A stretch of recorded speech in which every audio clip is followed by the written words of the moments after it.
Shalom, shalom, chers frères et sœurs, soyez bénis dans le nom de Jésus-Christ. Aujourd'hui, nous allons parler du Dieu de toutes les possibilités pour traverser l'année 2022 à l'année 2023. Le Dieu que nous croyons, c'est un Dieu de toutes les possibilités. Ce qui est impossible aux hommes est possible à Dieu. Là où les hommes trouvent des limites dans leurs activités, dans leurs actions, Dieu est un Dieu qui n'a pas de limites. Il est celui qui trouve les solutions à tout ce que nous avons comme problème. Il est le Dieu de toutes les possibilités. Cela peut se vérifier dans l'histoire de Lazare, que Lazare était un ami de Jésus, mais seulement Lazare est tombé malade. Jésus a été informé que son ami Lazare était malade. Il n'est pas allé rendre visite à son ami Lazare. 2 jours après, il a été informé également que son ami Lazare était mort. Il a donc décidé 2 jours après encore, donc cela faisait 4 jours, d'aller voir son ami Lazare. Et quand il est arrivé près de la tombe de Lazare, il s'est mis à pleurer. Et quand il a pleuré, il a décidé de ressusciter Lazare. Beaucoup d'entre nous sommes les amis de Jésus-Christ. Nous prions, nous jeûnons, nous lisons la parole de Dieu, nous prêchons la parole de Dieu, mais seulement que nous sommes malades. Nous avons des difficultés de la même façon que Lazare aussi a eu des difficultés. Nous aussi, nous avons des difficultés. Jésus-Christ a été informé. Jésus-Christ, par nos prières également, est informé des difficultés que nous avons, des peines que nous avons. Chacun d'entre nous dans son cœur a forcément quelque chose qu'il demande à Dieu, a forcément quelque chose qui tourmente son esprit, a une histoire qui embête sa vie depuis des années. Pour le cas de Lazare, c'était la maladie. Je ne sais pas pour ton cas de quoi tu souffres, quel est le problème qui t'embête, quelle est la solution que tu recherches depuis des années. Mais je vais te dire, tout comme Lazare, Jésus-Christ a été informé. Donc par tes prières, parce que tu es l'ami de Dieu, il a été informé. Mais seulement, il n'a pas réagi. 2 jours après, il a été également dit à Jésus-Christ que son ami Lazare est mort. Beaucoup d'entre nous pensons que notre vie est morte, que nos projets sont morts, que rien ne peut plus marcher. On a fait tous les efforts, on a investi tous les moyens, on a fait confiance à nos frères et sœurs, à nos amis, et rien n'a toujours bougé. C'est tellement tout est mort, ça ne vaut plus la peine, comme Lazare est mort. Mais qu'est-ce que Jésus a répondu aux frères et sœurs de Lazare? Il a dit que Lazare n'était pas mort, que Lazare était endormi. Je suis en train de te dire, mon frère et ma soeur, toi qui m'écoutes en cet instant, que cette situation que tu traverses ne veut pas dire que tu as tout perdu, ne veut pas dire que tu ne vaux pas la peine, ne veut pas dire que ta vie n'aura pas de sens demain. Non, pas du tout. Jésus est en train de dire, c'est une situation qui dort. C'est pas une situation qui est morte.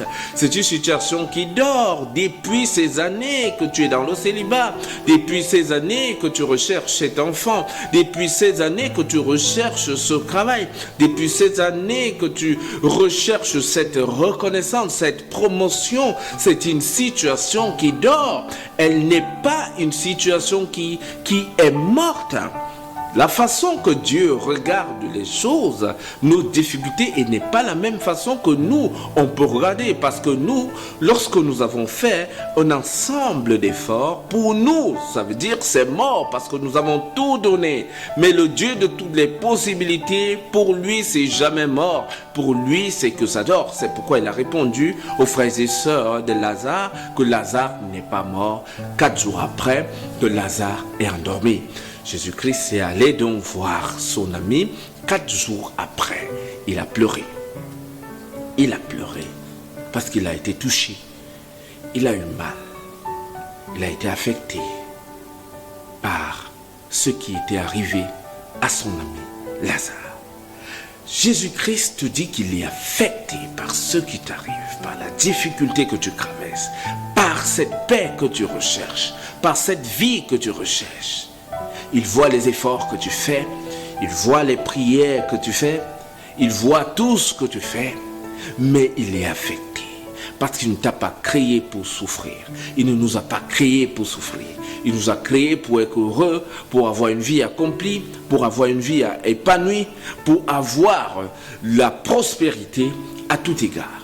Mais seulement parce que nous n'avons pas ces choses, à cause du péché, à cause des malédictions, à cause des blocages, à cause des attaques spirituelles, à cause même de la sorcellerie, de l'occultisme et toute autre forme d'action néfaste de l'ennemi. Cela fait mal à Dieu que nous soyons embrigadés dans ces prisons. Alors, il te dit aujourd'hui, après avoir pleuré, qu'il te sort de cette situation. Il a sorti Lazare. Il a demandé ôter la pierre. Et il a dit, Lazare, sors! Sors de la tombe.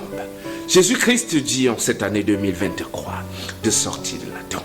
Il dit, ton problème sort de la tombe. Cette incapacité sort de la tombe. Ce problème qui hante ton esprit sort de la tombe. Et reprend vie. Et reprend vie. De la même façon que Lazare a été ressuscité, de la même façon qu'il a été réveillé du sommeil, cette situation qui dort dans ta vie depuis des années se réveille maintenant au nom puissant de Jésus-Christ. Reçois cette grâce pour cette année nouvelle.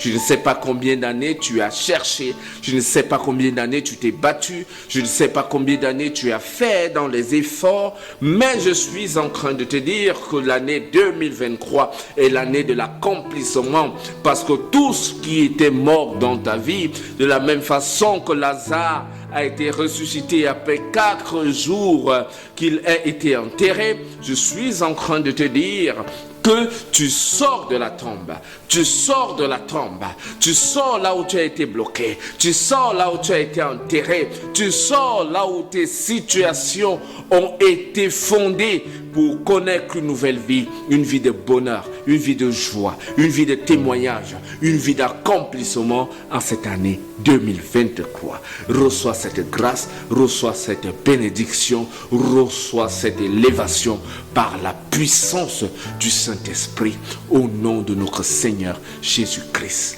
Amen, amen, amen. Je suis le révérend Aloïs Ateba. Bonne année 2023. Soyez bénis.